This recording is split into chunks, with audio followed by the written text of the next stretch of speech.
Hello बच्चों, आज ray optics का सेकंड पार्ट हम लोग पढ़ने वाले हैं। फर्स्ट पार्ट मुझे उम्मीद है आपने पढ़ा होगा, तो सेकंड पार्ट भी बहुत इंपॉर्टेंट होने वाला है। तो चलिए आगे बढ़ते हैं। तो इस सेकंड पार्ट में जो फर्स्ट टॉपिक है वो है आपका सिंपल माइक्रोस्कोप। तो सिंपल माइक्रोस्कोप की टू कंडीशंस हमको पढ़नी है। First condition, when the final image is formed eight least distance of distinct vision. तो इस पर हम लोग क्या करेंगे, इसमें आप देख पा रहे होगे कि आपको alpha and beta two angles लेने। तो जो मैग्निफिकेशन का फॉर्मूला होता है बच्चों, वो होता है beta upon alpha. What is beta? Beta यहाँ पे angle made by the image at least distance of distinct vision and the angle made by the object at least distance of distinct vision, ये है आपका angle alpha.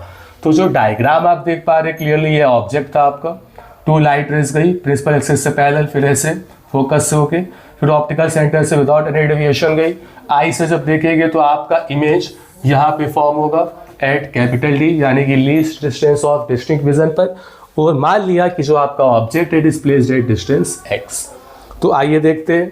तो मान लिया कि जो आपके एंगल्स है बीटा और अल्फा बहुत स्मॉल है, तो here we can write 10 beta upon 10 alpha. तो यहाँ से 10 बीटा आप देख पा रहे हो परपेंडिकुलर अपॉन दिस, तो ये आपके पास हो जाएगा बच्चों A B upon O B upon, यहाँ से आपने 10 अल्फा की वैल्यू देखी, तो 10 अल्फा आपके पास हुआ A double dash B dash upon O B dash. तो यहाँ से एक कंडीशन आप देखिएगा, यहाँ पे जो आपकी ए डबल डैश यानी कि ये डिस्टेंस और ये डिस्टेंस नियरली इक्वल है, that is A double dash B dash should be equals to A B. तो यहाँ से इन दोनों को हम कैंसिल आउट कर सकते हैं। तो इन दोनों को जब आप कैंसिल आउट करेंगे तो आपके पास ये बचेगा O B dash upon O B. What is the distance of O B dash? O B dash आपका है capital D, that is least distance of distinct vision, और ओ बी है आपका एक्स। तो एम की वैल्यू जो आपकी I D upon x.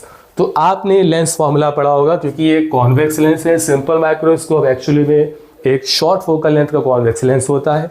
तो यहाँ से अगर आप बात करेंगे, बिल्कुल ध्यान से देखिएगा, बाय यूजिंग लेंस फॉर्मूला, अगर आप लेंस फॉर्मूला यूज़ करते हैं, by using lens formula, lens formula क्या होता है? 1 upon V minus 1 upon U is equals to 1 upon F. तो यहाँ से जब हमने किया तो v के प्लेस पे d, क्योंकि आप लेफ्ट साइड ले रहे हैं तो माइनस d हो जाएगा, और यहाँ पे माइनस u के प्लेस पे माइनस x और 1 अपॉन f। तो 1 अपॉन x की जो वैल्यू है आपके पास आई बच्चों 1 upon d plus 1 upon f। यहाँ पे आप d का मल्टीप्लाई करा दीजिए दोनों तरफ, तो यहाँ से बचेगा d upon x is equals to 1 plus d upon f, और d अपॉन x की वैल्यू आपको पता है इट इज m। तो मैग्निफिकेशन का जो फॉर्मूला आया वो आया 1 प्लस d अपॉन f। तो ये फॉर्मूला सिंपल माइक्रोस्कोप के केस पे हम तब यूज़ करेंगे जब आपकी final image least distance of distinct vision यानी कि कैपिटल D पे फॉर्म हो। ठीक है, तो ये फिर इसका सेकंड केस आगे देखते हैं। इसके सेकंड केस की जब हम बात करेंगे बच्चों, तो इसका जो सेकंड केस होगा, एक मिनट,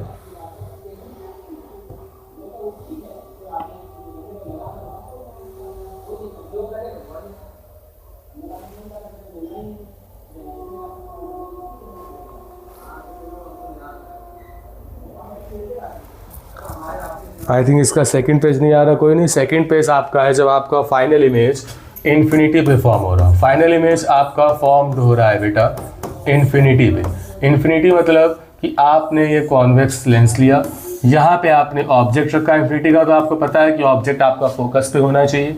यहाँ से आपने क्या किया, प्रिंसिपल एक्सिस के पहले एक लाइट रे करी, तो ये फोकस से पहली रे, दूसरी ऑप्टिकल सेंटर से करी, तो यहाँ पे आपने डायरेक्शन दिया, और दोनों ही रेस क्या है, पैरेलल एक दूसरे के। तो इसका मतलब जो आपकी इमेज फॉर्म हो रही है वो इमेज आपकी इन्फिनिटी पे फॉर्म हो रही है। और यहाँ पे मान लीजिए कि एंगल के साथ ये अल्फा बन रहा है, तो सॉरी बीटा इमेज अगर बना रहा है, तो इमेज के साथ ये एंगल जो है आपका, ये एंगल अगर आप इमेज के साथ फॉर्म करेंगे तो ये जो एंगल आप देख रहे हैं ये हो जाएगा beta.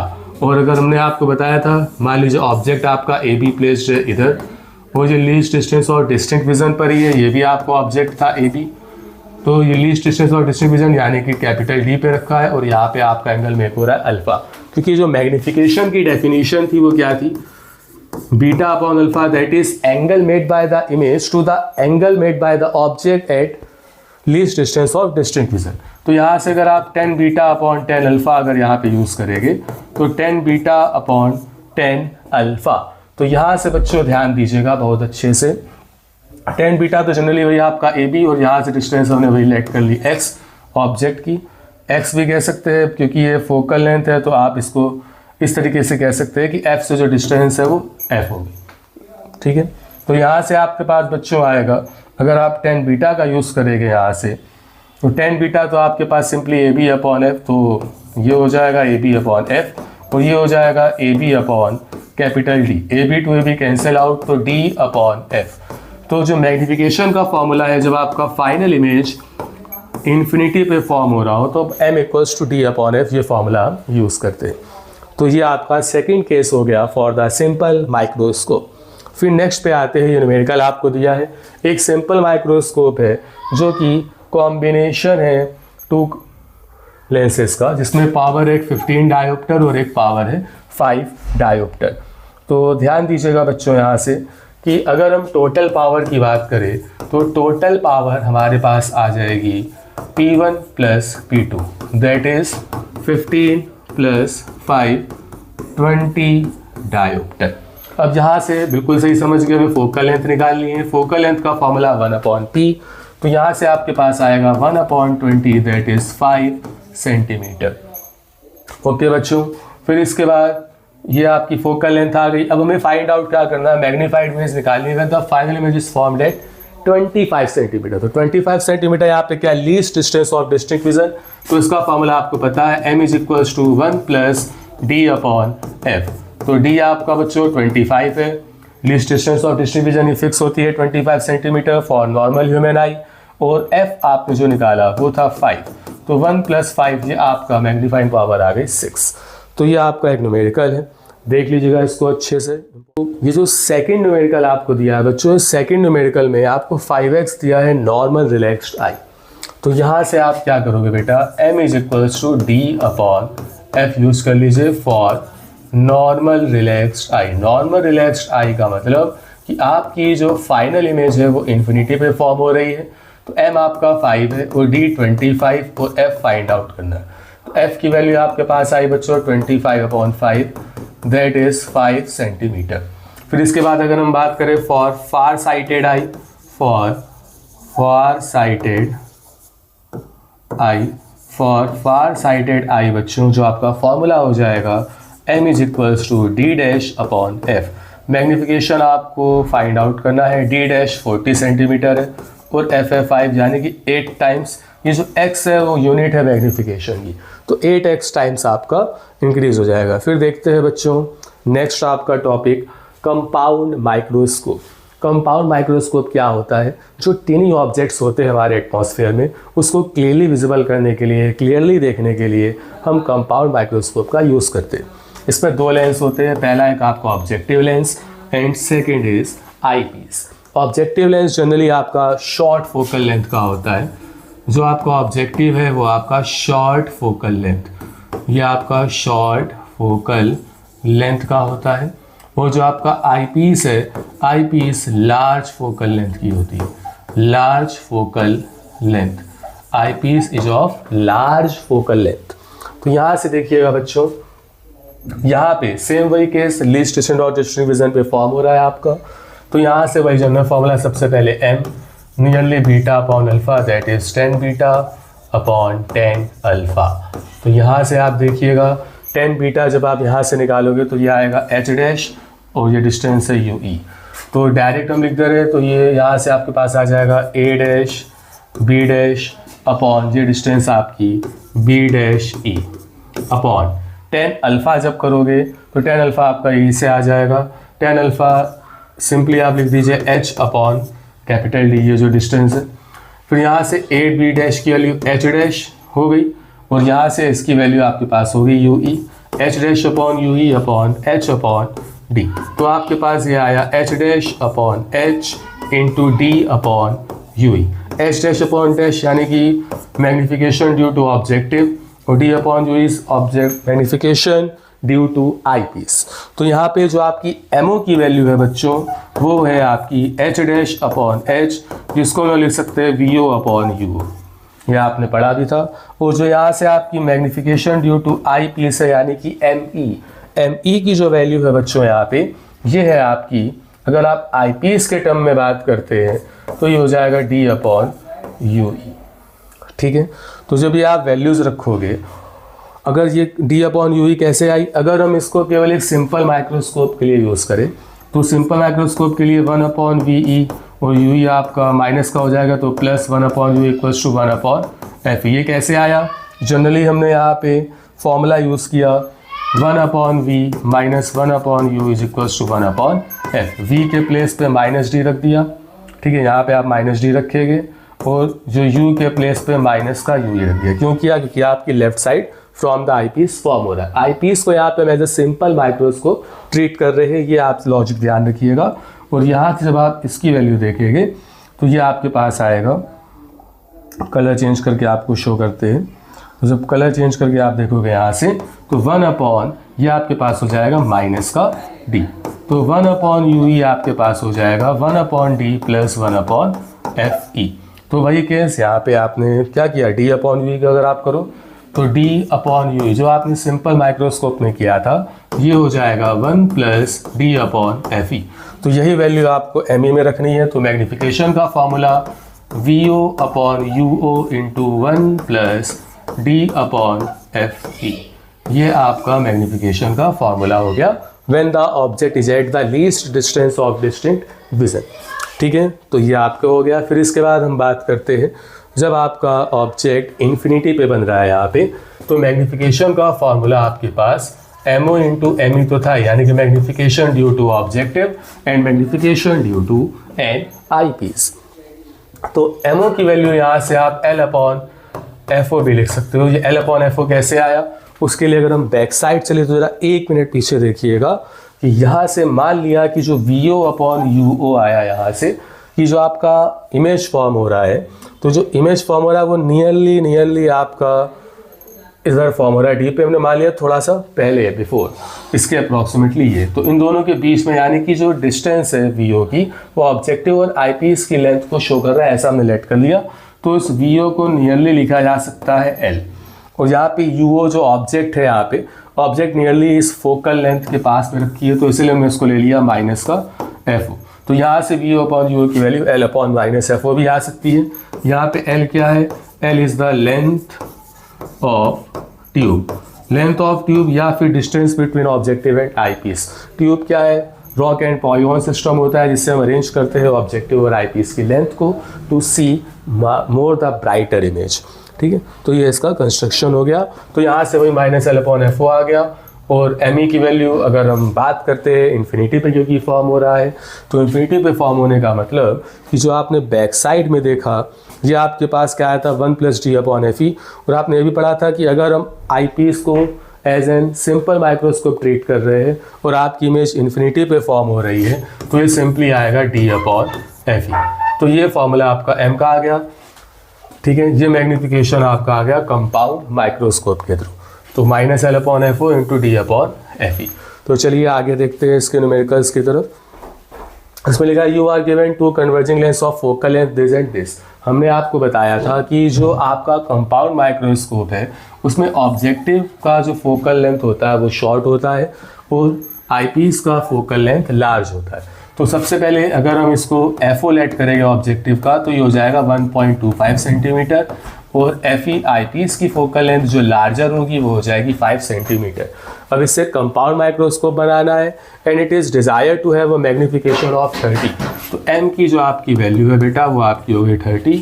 Find out separation between the object and the I piece, यानी कि आपको एल की वैल्यू फाइंड आउट करनी है। तो सिंपल फॉर्मूला आप यूज़ कर लेंगे minus L upon F O और 1 plus D upon F E.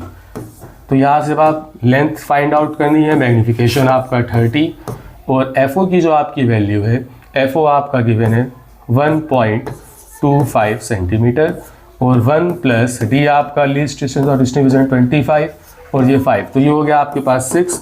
तो हम माइनस एल को पॉजिटिव इसलिए ले रहे हैं क्योंकि जो नेगेटिव साइन था वो ये रिप्रेजेंट कर रहा था कि जो इमेज है वो आपकी लेफ्ट हैंड साइड बन रही थी, तो इसलिए हमने पॉजिटिव ले लिया। तो L = 30 × 1.25 और यहाँ पे सॉल्व करने पर आया 6, तो 6 5 जा 30, तो सॉल्व करने पर आपके पास 6.25 सेंटीमीटर आया जो कि आपका आंसर हुआ।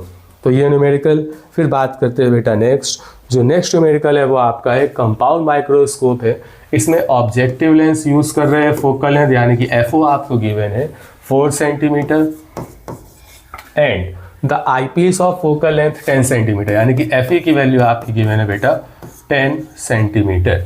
Okay, and the object is placed at 6 centimetre, यानी कि UO की बात हो रही है। ये हो जाएगा -6 centimetre from the objective lens.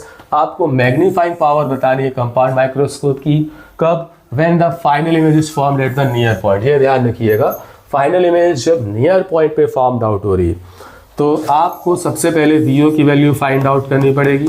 उसके लिए हम जनरली लेंस फॉर्मूला यूज करेंगे, 1/VO - 1/UO = 1/FO। ये है आपके फॉर ऑब्जेक्टिव लेंस के लिए। फॉर ऑब्जेक्टिव आप इसको यूज़ करेंगे, तो यहाँ से 1/VO और UO की वैल्यू पुट अप करिए बेटा यहाँ पे -6 और FO आपको गिवन था 4। तो यहाँ से आपके पास 1/VO = आ गया 1/4 - 1/6। LCM आपका 12 हो गया, तो 3 - 2 दैट इज़ 1/12। जो VO है आपका, VO आपके पास आ गया 12 सेंटीमीटर। ओके, फिर इसके बाद आप क्या करोगे बेटा, फोकल लेंथ आपको पता ही है, आपको VO भी पता है। मैग्नीफिकेशन का फॉर्मूला VO/UO 1 + D/FE। तो यहाँ से देखिए बेटा, VO आपके पास गिवन है 12 और UO आपको गिवन था 6 और 1 प्लस ये 25 और FE की वैल्यू आपकी गिवन थी आईपीएस की 10।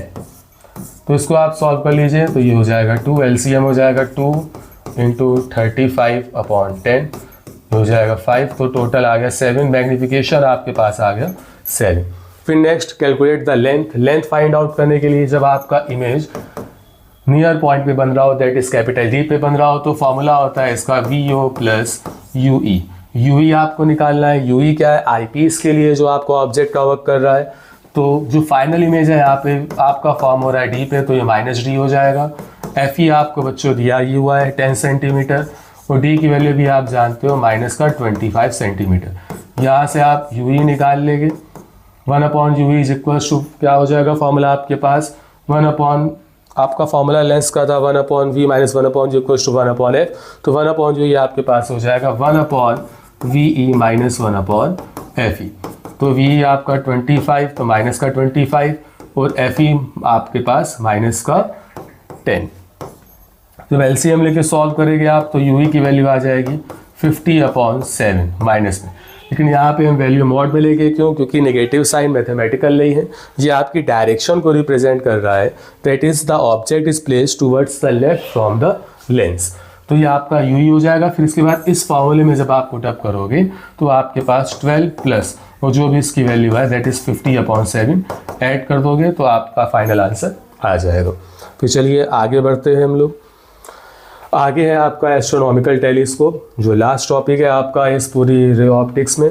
एस्ट्रोनॉमिकल टेलीस्कोप का यूज़ क्या होता है, ये भी आपका ऑब्जेक्टिव एंड आईपीस से कंसिस्ट कर रहा है। बट माइक्रोस्कोप और टेलीस्कोप में एक डिफरेंस है। माइक्रोस्कोप टिनी ऑब्जेक्ट्स को क्लियरली सीन करने के लिए होती है और जो आपका एस्ट्रोनॉमिकल टेलीस्कोप है वो आपकी heavenly bodies like stars, planets उसको सीन करने के लिए होते हैं।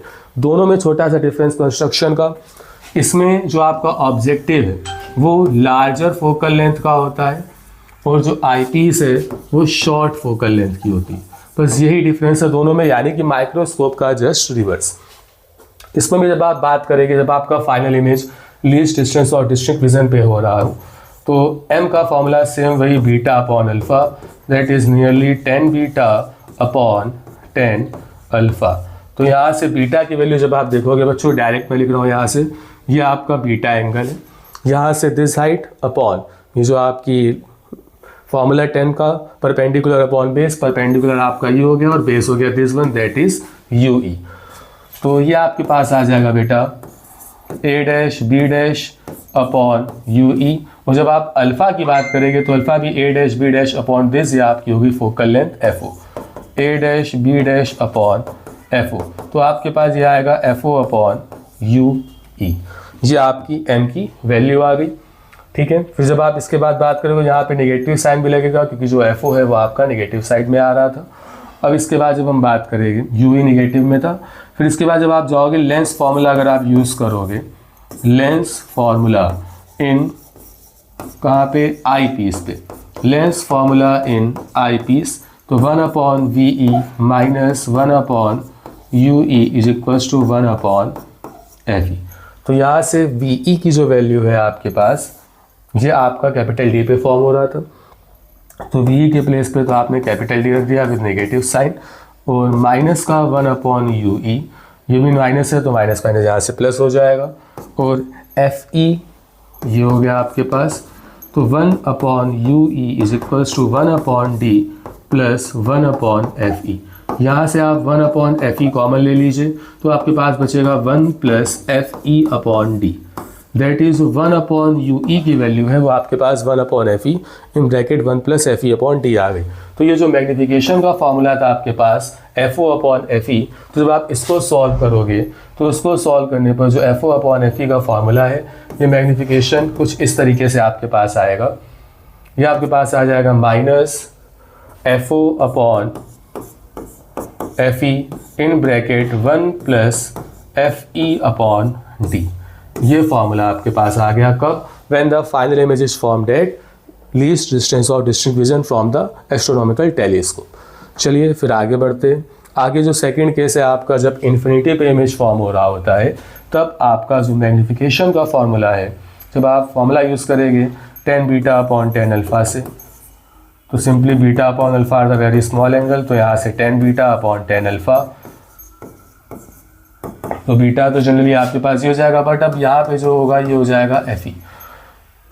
ठीक है, तो आप जब सॉल्व करोगे तो ये आएगा FO upon FE with negative side. तो ये आपका केस कब है, जब आपकी फाइनल इमेज इन्फिनिटी पे फॉर्म हो रही है। फिर न्यूमेरिकल इसका, the magnifying power of the astronomical telescope in the normal adjustment position is 100। Normal adjustment position means m की वैल्यू आपको 100 है, और नॉर्मल का मीन्स जब भी अगर कहीं नॉर्मल वर्ड है न्यूमेरिकल में, इसका मतलब जो इमेज फॉर्म हो रहा है वो इन्फिनिटी पे हो रहा है। तो FO अपॉन FE आपको गिवन है 100। यहाँ पे एक चीज़ और, जब हमने आपको डेरिवेशन कराई तो नेगेटिव साइन हमने मैग्नीफिकेशन में शो किए, बट जब न्यूमेरिकल को सॉल्व कर रहे तो नेगेटिव साइन नहीं रख रहे। ऐसा क्यों? क्योंकि जब डेरिवेशन कर रहे थे, ड्यूरिंग डेरिवेशन, तो नेगेटिव साइन आपके जो along the direction of the ray of light, अगर आपकी जितनी भी कैलकुलेशंस हो रही थी, चाहे वो U की वैल्यू हो चाहे वो V की वैल्यू हो, तो वो पॉजिटिव होती थी, और उसके अपोजिट रे के डायरेक्शन की तो वो नेगेटिव होती थी। तो नेगेटिव साइन वहाँ पे डायरेक्शन को रिप्रेजेंट कर रहा था। जब हम न्यूमेरिकल लगाते हैं तो मैग्नीट्यूड की बात करते हैं, तो इसीलिए हम यहाँ पे डायरेक्शन वाले नेगेटिव साइन को रिप्रेजेंट नहीं कर रहे। तो यहाँ से जो FO की वैल्यू है बच्चों वो हो जाएगी 100 FE, और यहाँ पे जो distance between object and eyepiece वो आपकी 101 है, that is FO plus FE ये आपकी 101 हो गई। तो अब यहाँ से देखिएगा FO तो 100 FE हो गया, तो 100 FE plus FE is equals to 101, तो 101 FE इज इक्वल्स टू 101। तो जो आपकी आई पीस की फोकल लेंथ है वो आ गई 1 सेंटीमीटर, और जो आपका FO हो जाएगा जब आप सॉल्व करोगे तो FO आपका हो जाएगा 100 सेंटीमीटर। तो FO और FE दोनों की वैल्यूज़ आ गई। ठीक है, फोकल लेंस। फिर इसके बाद आगे देखिए नेक्स्ट न्यूमेरिकल। जो नेक्स्ट न्यूमेरिकल है उसमें दिया टेलीस्कोप का ऑब्जेक्टिव है, फोकल लेंथ 100 है। ठीक है, तो जो आपको सबसे पहले गिवन लिखते जाइए, FO आपका 100 सेंटीमीटर। फिर आगे दिया है when the final image is formed at the least distance of distinct vision, then the distance between the lenses is this. Distance between the lenses यानी कि L आपको दिया है, तो ये हो जाएगा VO प्लस UE, या सिंपली आप इसको लिख सकते हैं FO प्लस UE। तो जो FO है आपके पास बेटा, वो FO प्लस UE आपको गिवन है 105, FO आपका 100 है, तो इससे आप UE निकाल लेंगे, तो UE आपके पास that is the object from the I piece distance, ये आ जाएगा 5 centimetre. Calculate the focal length of the I piece. Eye piece की फोकल लेंथ निकालनी है। और एक और चीज़ है, फाइनल इमेज कहाँ पे फॉर्म हो रही है, least distance of distinct vision पे। यानी कि अगर आप आई पीस में लेंस फार्मूला यूज़ करेंगे, आई पीस के लिए अगर आप लेंस फार्मूला यूज़ करेंगे तो 1/VE minus 1/UE is equal to 1/FE। तो VE तो आपका बेटा हो गया -3 और UE आपको अभी फाइंड आउट किया था -5 और FE फाइंड आउट करना है। तो ये हो जाएगा -25 माइनस प्लस का 1/5 इज इक्वल टू 1/FE। तो यहाँ से आपके पास बच्चों क्या बचा, LCM जब आप लोगे 25 LCM आएगा आपके पास, माइनस का 1 प्लस का 5 इज इक्वल टू 1/FE। तो जो FE की वैल्यू है वो आपके पास आएगी 25/4 सेंटीमीटर। तो ये FE आ गया। अब हमें फाइंड आउट करना है magnifying power of the telescope. Magnifying power of the telescope का फॉर्मूला आपके पास था ही, FO/FE 1 + FE/D।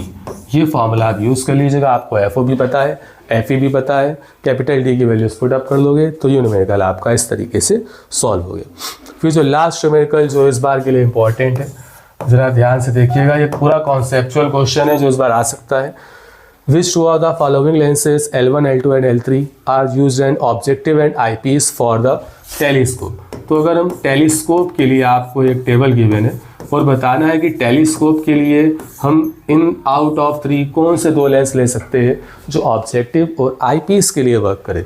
तो टेलीस्कोप का जैसे ही नाम आया तो आपके दिमाग में तुरंत आना चाहिए कि सर टेलीस्कोप के केस में जो ऑब्जेक्टिव की फोकल लेंथ होती है वो लार्ज होती है एंड आईपीस की फोकल लेंथ शॉर्ट होती है। गुड। फिर लेकिन यहाँ पे जो डेटा हमें दिया है वो पावर के टर्म में दिया है and you know that power is inversely proportional to F.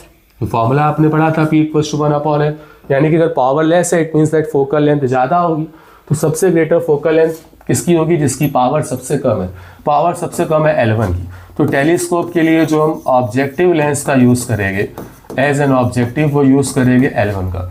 और आईपीस के लिए हमें क्या चाहिए, आईपीस के लिए हमारे पास जो फोकल लेंथ है वो शॉर्ट होनी चाहिए। शॉर्ट फोकल लेंथ किसकी होगी, जिसकी पावर सबसे ज़्यादा होगी।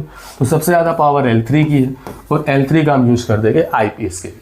तो ये हो गया फॉर द टेलीस्कोप। और वहीं पे अगर हम बात करें, जब ये न्यूमेरिकल अगर क्वेश्चन आता है तो आपको ये रिलेशनशिप देनी पड़ेगी between power and focal length. फिर इसके बाद आप ऑब्जेक्टिव और आईपीस को इस तरीके से शो करोगे। फिर माइक्रोस्कोप के लिए बात करें तो माइक्रोस्कोप के लिए आप जानते हो for the microscope the focal length of the objective lens is short and the focal length of the eyepiece is comparatively large. तो यहाँ से अगर हम बात करें तो अगर फॉर द ऑब्जेक्टिव आपका फोकल लेंथ शॉर्ट होना चाहिए। तो short focal length L3 lens का है कि फोकल लेंथ कम का मतलब जो पावर है वो सबसे ज़्यादा होनी चाहिए। सबसे ग्रेटर पावर L3 की है 10 डायोप्टर। फिर इसके बाद अगर हम आईपीस के लिए बात करें तो आईपीस के लिए जो आपकी फोकल लेंथ है in the case of microscope वो लार्ज होती है। लार्ज का मतलब ये कम होना चाहिए। तो यहाँ पे बस एक चीज़ ध्यान रखिएगा कि एक कंडीशन यहाँ पे एपर्चर की भी आ गई। एपर्चर मीन्स कितनी अमाउंट ऑफ लाइट वो एंटर कर रहा है। तो जब हमें टेलीस्कोप के केस में देखना होता था तो हमारा मेन लॉजिक ये होता था कि अगर हेवनली बॉडीज है तो उससे मैक्सिमम टू मैक्सिमम लाइट हमारी लेंस की तरफ एंटर करे, लेंस से पास आउट होके जाए। बट माइक्रोस्कोप में हमें क्या करना है कि हमें ये देखना है, क्योंकि हम पास की चीज़ को देख रहे हैं तो least amount of light pass होके जाए, तो उसके लिए जो एपर्चर है वो कम होना चाहिए। एक लॉजिक तो आपका बिल्कुल सही था कि अगर पावर कम है तो फोकल लेंथ ज़्यादा है, तो उस हिसाब से हम आईपीस ले सकते हैं। बट एक जो दूसरा फैक्टर एपर्चर का आ रहा है कि क्या आ रहा है कि large amount of light enter कर रही है, तो वो हमको नहीं लेना। तो इसलिए इनका दोनों का एपर्चर सेम होना चाहिए फॉर द माइक्रोस्कोप। तो आईपीस के लिए जो माइक्रोस्कोप में हम यूज़ करेंगे वो हमारा होगा L2। तो ये कॉन्सेप्ट ध्यान रखिएगा। तो ये इंपॉर्टेंट क्वेश्चन है तो उसको अच्छे से पढ़िएगा, ठीक है। तो फिर आगे हम लोग मिलते हैं वेव ऑप्टिक्स के साथ। तब तक के लिए अच्छे से पढ़ाई करिए। Best of luck. सही समय पे होगा लगता है।